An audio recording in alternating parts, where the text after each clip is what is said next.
वजीर आजम नरेंद्र मोदी आज मन की बात करेंगे। मन की बात की आज 50वीं किस्त है जो 11 बजे नश्र होगी। आपको बता दें कि हाल ही में मन की बात प्रोग्राम के ताल्लुक से एक सर्वे किया गया। प्रोग्राम की रिसाई और इसके असरात के ताल्लुक से जानने की कोशिश की गई कि इस प्रोग्राम से कितने लोग जुड़ते हैं। ये सर्वे नमो ऐप और माईगो के जरिए ऑनलाइन किया गया, जिसमें पता चला है कि 10 में से 7 अफराद मन की बात प्रोग्राम सुनते हैं। 10 में से 6 का कहना है कि इससे समाजी खिदमात के लिए तहरीक मिलती है। 90% सुनने वालों का कहना है कि इससे मजबूत पैगामात मिलते हैं।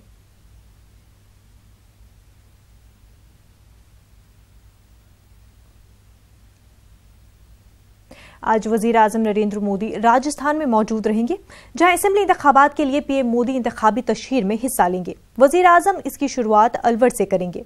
अलवर के विजयनगर मैदान में पीएम मोदी अवामी रैली से खिताब करेंगे।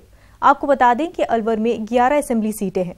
इसी साल हुए ज़िमनी इंतखाबात में बीजेपी को अलवर में शिकस्त का सामना करना पड़ा था।